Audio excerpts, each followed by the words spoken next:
need new goals, you need new standards. Here's why goals are overrated and standards are underappreciated. Goals focus on the future outcome, while standards focus on the present action, which requires a complete shift in identity by becoming the type of person who acts or behaves in a certain way rather than just striving for an outcome, which never really works. Let's be real. You may think that showering twice a day should be your new goal, but basic hygiene should be a standard you set for yourself. It's the baseline that you're willing to accept and tolerate. Basically, standards is a reflection of who you are. It's in your identity. As soon as your identity is set in stone, you'll operate your entire life and make decisions based on your actions and values that reflect your standards. Trust me, let it be your default mode and you'll show up differently than you used to be. Once you decide who you are, you'll refuse anything that falls below your standards. If you are used to working out 5 times a week and you notice yourself skipping it for almost 2 weeks now, it feels like you are becoming someone you're not. In fact, you know that you are misaligned with who you are, and that discomfort is good. It's essential in keeping you consistent. And let's be honest, I'll never stop looking good for myself. Those who know me can vouch for that. I'm always the most overdressed person in my circle. I don't care if I'm just heading out for my nails appointment. I simply refuse to not invest in my looks, my body, and my mental health. I refuse to pretend to be someone I'm not or live a life that doesn't feel like mine. I refuse to tolerate disrespect or dim my light for others. These are my standards that's aligned with who I am. It's not something that I'll compromise for anyone. And here's why goals feel optional, but standards feel like non negotiables. As soon as you live your life based on the standards you set, not the goals in your head, you will figure it out and find a way to meet your standards. If you don't uphold or live up to your standards, it's undeniable that you'll be disappointed because it's not in alignment with who you are or who you want to be. Very often, what happens next is you will always find a way to realign yourself because that's simply not an option for you. Once you set a standard, you'll eliminate decision fatigue in the process due to the clarity that's consistent with your standards. Let's be honest, standards give you stability, security, and predictability. When you have standards, you know what you will and won't tolerate. You know the consequences of not following your standards, so you won't let anyone convince you otherwise. Whenever you tend to slip off your path or your routine, having standards will always pull you back into alignment. Let's be real, most people come up with excuses for not reaching their goals, but they can't really do the same when it comes to their standards because it's embedded in their essence, their character, and their identity. It's not something they can easily run away from. And the truth is, goals don't have much power as compared to standards, which is the systems you set for yourself that dictate your entire life. Let's say that you didn't reach your goals in 2025. That's fine, you can try again this year. But if you don't meet your standards, you will feel a deep sense of disappointment within yourself. It's just unexplainable because you feel like you have betrayed the most authentic version of yourself that can live up to the standards. The thing is, goals have a finish line, but standards don't. They are based in our identity. Let's say that you have accomplished your goal of saving $1 million in your bank account. You may be feeling super happy and excited in that moment, but over time, you'll realize that goals don't provide long term fulfillment as much as we expect them to be. Ultimately, the fastest way to change your life is to raise your standards. Besides keeping your standards high, you should also be impossible to manipulate. Let me explain. The number one sign that you are easily manipulated is you give people the benefit of doubt all the time. You think that you are being nice and that you are a good person, but people are just taking advantage of you with every opportunity they get. Most of the time, when you say that you don't like drama, you think that you are keeping the peace and it's the morally right thing to do. So you accept the outcome of keeping the peace, which is being the bigger person and letting people walk all over you. You may not realize it, but it actually builds resentment over time. And let's be real, no one enjoys conflict, but some people just have no empathy or remorse for disrespecting you or doing you dirty. The moment you choose to silence your needs, the more people will take advantage of you by putting you in uncomfortable situations that require you to compromise on your self respect. So here's what you should do: it's either you call them out or cut them loose. There's no in between. If you're someone that feels more comfortable withdrawing rather than confronting the person for disrespecting you, you can just leave the conversation midway and never look back. If it helps, delete their contact and block them immediately.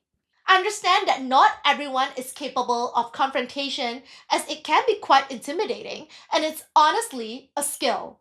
But trust me, like any other skill, it can be trained. Over the years, I've met all kinds of nasty people that took my kindness for granted, so I managed to train myself to be more confrontational than ever before. It just takes practice and eventually you'll get better at it. The truth is, you're not really doing yourself or anyone else a favor by avoiding confrontation. At the end of the day, you can't force anyone to respect you. Here's what no one is telling you about: you're responsible for respecting yourself. Once you're in that energy and presence of self respect, it would be very uncomfortable for anyone to even try to disrespect you. After all, you can only teach others to respect you by being an example of giving it to yourself. Another obvious sign that you're easily manipulated is you trust apologies more than patterns. This is exactly how people test your boundaries.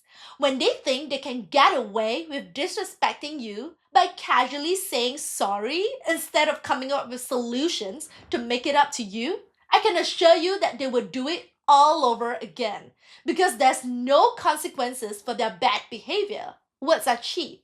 And let me tell you why you accept apologies in words.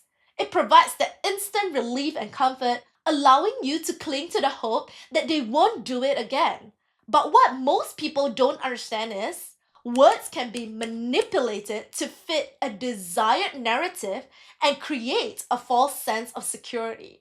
It can trick you into believing in one's potential. Let me make this clear. Words can betray you, but patterns don't. Behaviors are patterns and they don't lie. Trust me, you'll see people for who they really are once you start believing in their actions instead of who they claim to be. If you want to be impossible to manipulate, learn to set boundaries and don't over explain yourself to anyone. You don't have to explain your decisions, your emotions, your thought process, or your choices in life. You are not seeking permission to exist by asking people for advice on how to live your life. If you don't want their life, you don't take their advice. It's not that deep. And this brings me to my next point. Stop giving away your time and energy for free, especially when it comes to dating. Men aren't confused. They know exactly what they're doing. You think he doesn't understand, but he just doesn't care. Let's be real. You're entertaining any man who's willing to give you attention because you struggle to be alone.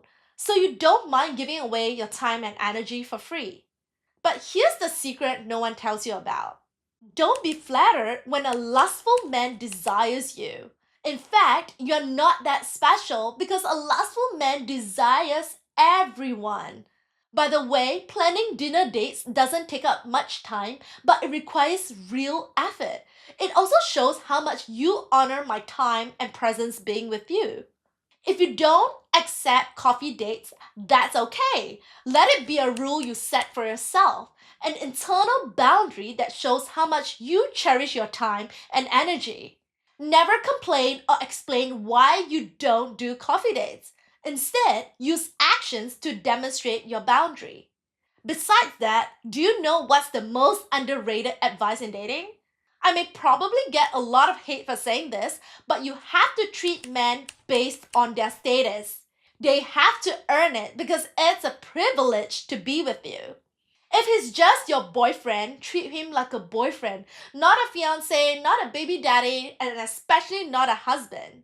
In fact, you should only introduce him to your family when you have no doubt that you'll walk down the aisle and spend the rest of your life with him. But of course, that takes time. It's impossible to truly know someone when you are still dating him in the early stages, so you have to be extremely observant and cautious. However, if he's your husband, you should definitely treat him like a husband. Here's the thing, what most women don't understand is your sacrifices should be adjusted based on how much he has invested in you. That's how you protect yourself from any man who just want to use you for his own benefit. In fact, you're not supposed to dedicate your entire life to a boyfriend when he has made no legal obligation to be a part of your life. For all the naive and gullible women out there, never confuse attention with intention. Men often chase for the thrill, but only men with purpose invest with the future in mind. If he really loves you, he'll make sure that your future with him is secure, and that includes financial planning. When a real man sees that you are stressed out and he offers to make your life easier by paying the bills, he's showing you his level of commitment by investing in you. So, yes, we are definitely not giving away our time and energy for free just to be used by certain people who have nothing to offer. By the way, this is not just about money. It's about exchanging wisdom, knowledge, and values that will not just elevate your life, but everyone around you. Let me say this again. As a wise feminine woman, you are not doing the heavy lifting for a boyfriend status. Just a disclaimer, I'm not saying that you'll be protected once you get married because nothing is permanent in this world and people change. Honestly, it's not your fault that people change for the better or for the worse. You'll never know, but the one thing that can protect you for the rest of your life is your wisdom. No one can steal that away from you. And here's what happens when you treat dating like a business: strategic and respectful. Trust me, any decision that's based on wisdom is almost guaranteed to be the best decision you can ever make. You can't force someone to change themselves to meet your needs or fit your expectations. You date them based on who they are since day one, not their potential. This is not about dating someone perfect. It's about dating someone who is compatible with your needs and values at the moment.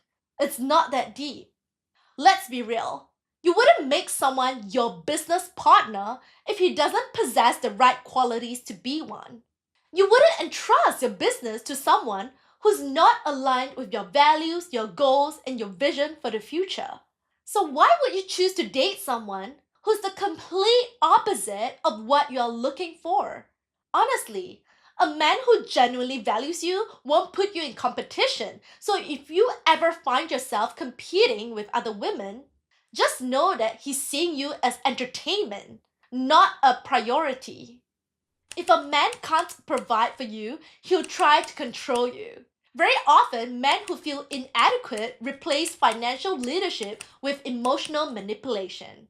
Because if a man can't and won't outdo what a woman can do for herself, she doesn't need him and he knows that. But here's the best part. If a man mistreats a woman and she's willing to walk away, it shows how much she respects and values herself. It's self-love at the highest level. This brings me to my final point. Have the audacity to ask for more. What if I told you that the more audacity you have, the more you'll be rewarded? Based on personal experiences, I believe that life meets you at the level of audacity we have for ourselves. And it all starts by asking for what we want instead of hoping someone offers it to us. When we are bold and assertive, we are more likely to get what we want. But here's the thing no one talks about. You have to feel worthy of the things that you want. Otherwise, you'll never get it. And even if you do, you won't appreciate it. Over the years, I realized that it's not the smartest or most talented people who get what they want in life. It's always the people who have the audacity to ask for more without being subtle about it.